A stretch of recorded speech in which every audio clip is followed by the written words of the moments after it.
شکیات غسل۔ اگر ہم کو شک ہو کہ اصلاً غسل کیا ہے یا نہیں تو غسل کرنا چاہیے،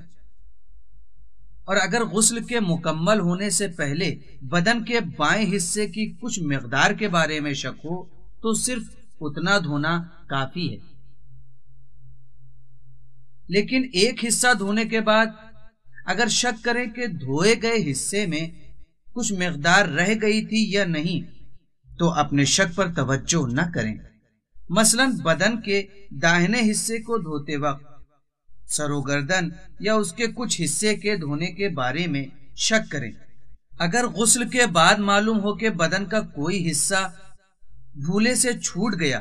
یا اس کی جگہ کوئی رکاوٹ تھی جس کی وجہ سے وہ دھلنے سے رہ گیا ہے تو اتنی ہی مقدار کو غسل کی نیت سے دھونا کافی ہے۔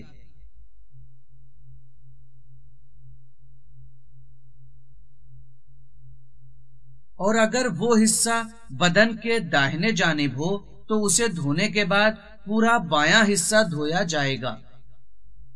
اس لیے کہ بائیں حصے کا دھونا اسی وقت درست ہوگا جب دائیں طرف کا دھونا مکمل ہو گیا ہو، اور اگر دھلنے سے باقی رہ جانے والی جگہ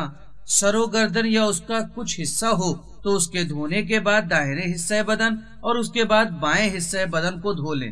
البتہ یہ مسائل غسل ترتیبی میں سامنے آئیں گے، ورنہ اکثر مراجع تقلید کے فتوے کے مطابق غسل ارتماسی میں بدن کے کسی حصے تک پانی اگر نہیں پہنچا تو غسل باطل ہے۔